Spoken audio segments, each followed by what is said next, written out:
हमारा मकसद ये है कि इत्तेफाक से दादा भुसे साहब को चेयरमैन बना दिया गया। इससे पहले 3 दफे कमेटी बनाई गई। शब्बीर डेवाला और हमने यूट्यूब पे ये बोला कि मालेगांव शहर का क्या कोई ऐसा आदमी नहीं है, ऐसी तंजीम नहीं है जो आप इच्चल करंजी से 10-10 लोगों की तंजीमों को ले लिए हैं। तो उसके बाद मुफ्ती साहब ने हमारे 4 लोगों की कमेटी में नाम डलवाया था। हमारे साथ मुजीब वकील है, वो बहुत कायदे पंडित हैं। उन्होंने कहा कि जब तक एजेंडे पे हमारा नाम नहीं आएगा हम नहीं जाएंगे। फिर मुफ्ती साहब को बोला गया कि एजेंडा दोबारा निकाला जाए, तो एजेंडा उस मीटिंग का दोबारा निकाला गया। ये ताकत हमने उस वक्त तो बताई। उस ताकत को देखने के बाद ना इसके अंदर भिवंडी वालों ने कुछ बोला था, ना सोलापुर वालों ने बोला था, ना धूलिया वालों ने बोला था कि कमेटी में हमारे लोगों को क्यों नहीं लिया गया। हमने बोला, अब जब हमने ये देखा कि दादा भुसे साहब अध्यक्ष है, चेयरमैन है, तो किसी नुमाइंदे की जरूरत पड़ेगी क्या भाई? जब हमारी बात हमारे शहर का मंत्री है तो उसके ही पास बात रखेंगे ना हम। दूलिये का एमएलए फारूक शाह आता है, दादा भुसे साहब को बताता है। अरे जब आपका डायरेक्ट चेयरमैन से ताल्लुक है, जो बात सब लोगों की सुनने के बाद रखने वाला है, तो हम उसके पास जाएंगे ना भाई। इस शहर में इंतजार फैलाने की कोशिश की जा रही है और आपका शहर एक जागरूक शहर है। मॉब लिंचिंग के वक्त का जुलूस आप सोच लो, 3 तलाक के ख्वातीन का जुलूस आप देख ले कि आप लोगों ने क्या किया था। अब हमें पॉलिसी बनवाना है। 2024 इलेक्शनों का दौर है। हर लीडर आपकी तरफ देखेगा, एक गली के अंदर आप कुछ बात करेगा उसको भी केयर करेगा, उसके भी नजर डालेगा। और आपका शहर अगर इत्तेहाद के साथ खड़ा हो गया और ये मांगने किया कि जैसा इच्चल करंजी के पास 4 स्पिनिंग मिले हैं तो हमारे मालेगांव शहर के आसपास क्यों नहीं? अम्मलनेर स्पिनिंग मिल, 40 गांव spinning mill, Dhulia spinning mill, Malegaon spinning mill क्यों बंद है? थिगोड़ा से भी आना चाहिए। 100 से ज्यादा कोऑपरेटिव स्पिनिंग मिल महाराष्ट्र में है। सबसे ज्यादा कपास मराठवाड़ा में तैयार होती है। अगर हमको इस मिले से सूद मिलने लगेगा तो हमारी 10 पैसा 20 पैसा कॉस्टिंग कम हो जाएगी। और हम कितने के गुनहगार हैं? अरे हमको 50 पैसा घाटा जाता है तो हम मजदूरों के लिए 4 दिन चलाते हैं, घाटा सहते रहते हैं। हमें रुपया मीटर भी घाटा गया। हम इत्तेहाद के साथ इस शहर को पावर रूम को 7-7 दिन बंद कराए, उसका बेनिफिट 4-4 महीने लोगों को मिला।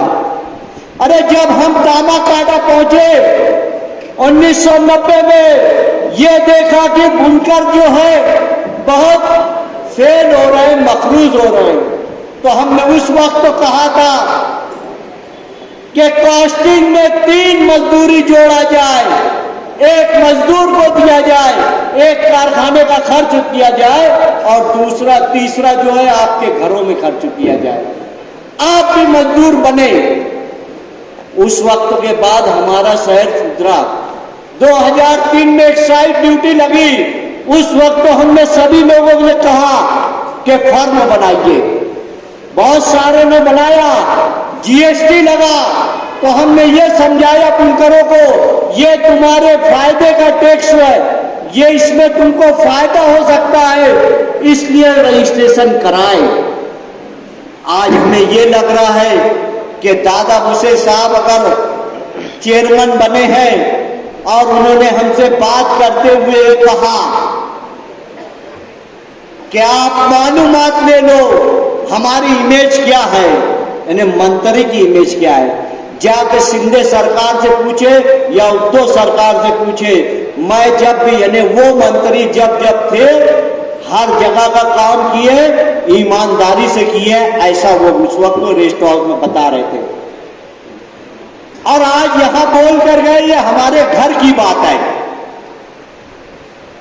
अगर कल सुबह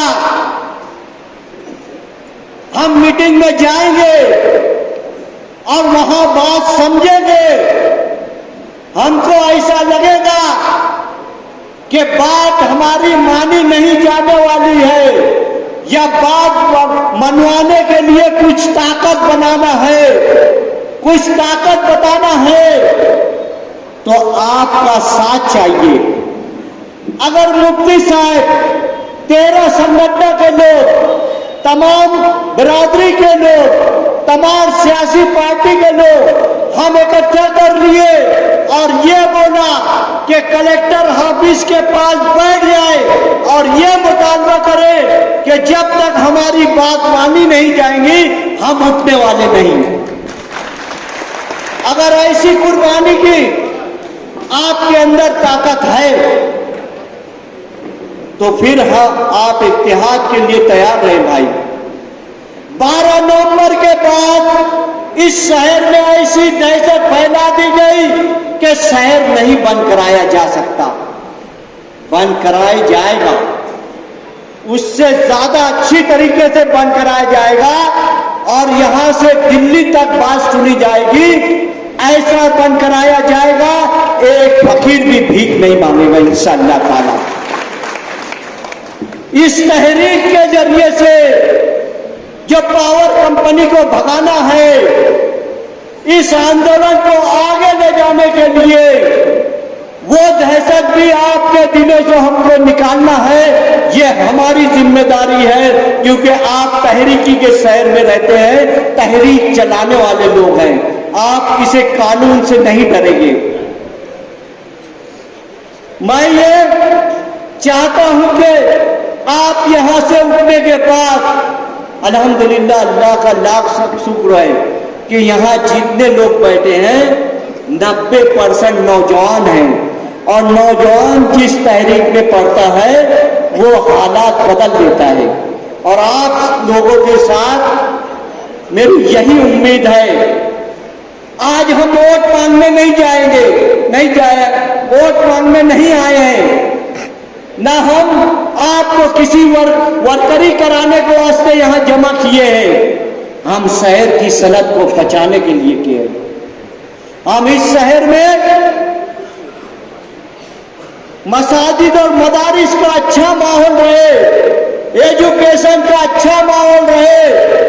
आपके जेब में पैसा रहेगा तो आप बच्चे को स्कूल भेजेंगे, नहीं तो आप भी बच्चे को बोलेंगे चलो तरासन भरो, चलो कांडी उठाओ। ये हम नहीं चाहते। हम आपका स्टैंडर्ड ऑफ लाइफ वो बढ़ाना चाहते हैं। हर तहरीक में ऐसा ही हुआ है। हम जब 7 दिन बंद कराते थे तो 4 महीना आपकी कोई ड्यूटी कम नहीं होती थी।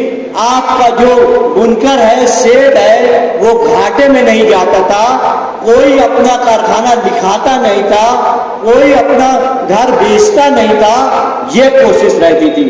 12 नवंबर के बाद मैं बहुत कोशिश किया कि 7 दिन दिवाली के वक्त बंद हो जाए।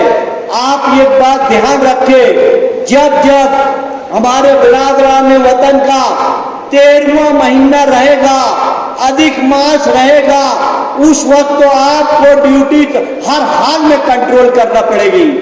आज हड़ताल हो गई, सब ट्रकें रुक गई, 4 से 8 रुपया किलो सूद बढ़ा दिया गया। कपड़ा कोई पूछ नहीं रहा है। अगर हम 7 दिन दिवाली के वक्त बंद कर दिए थे, इतिहास से बंद कर देते, 1 से 20 तारीख नवंबर की भिवंडी चलकरंजी बंद था, तो थोड़ी सुर्खी आ गई। हर एक आदमी ये बोलने लगा कि मेरा बिका हुआ है, मैं बंद नहीं करूंगा। हम हर लोगों से बात करते हैं, एक छोटे बुनकर से बात करते हैं, एक बड़े ग्रुप से बात करते हैं, उसके बाद ही कोई तहरीक चलाते हैं। ये 13 तंजीम पावर कंपनी का जुल्म लड़ के थक गई है। हमारा एक साथी बहुत कानूनी तरीके से लड़ता था, तो उसको 45 लाख की उसको बिल दे दिए। वो कई केस लड़ रहा है। हमारी ये कोशिश रहेगी। मैं वकील लोगों को भी दावतनामा दिया था। यहाँ नायब सदर नवीद वकील बैठे हैं। सोहेल डालरिया बोले कि मैं नासिक से 2 वकील दूंगा और दूसरे हिस्सों से वकील बुलाएंगे। हम एक पैनल बनाएंगे जो पावर कंपनी से एकदम कानूनी तरीके से जो लूट मार मचाए हैं। 45 लाख रुपया क्या 4 दिन का बिल रहेगा क्या भाई? हमारा एक गरीब आदमी आया, बोले मेरी बिल 500 आती थी, 2700 बिल थी, मैं कहां से भरूं? ऐसा बोला। और ये चालाकी करते हैं। घर घुसी के बिल में 100 यूनिट का अलग रेट है, 200 का अलग है, 300 का अलग है। ये आपके वहां 2 से 3 महीने बाद आते हैं, ताकि आपके रेट ज्यादा हो जाए। आप जो 500-800 भरते थे वो 2000-3000 हो जाता है।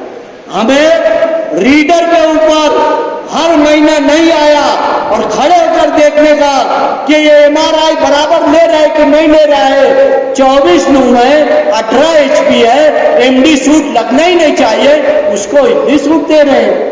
कौन एमआरआई ले रहा है? क्या कर रहा है? जो उनसे लड़ाई करेगा उसको दबाने की कोशिश की जाती है।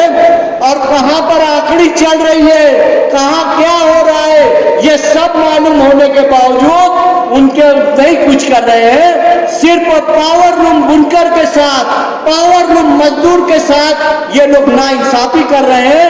इनको ईंट से ईंट हमको बजाना है, इतना ही कह के अपनी बात खत्म।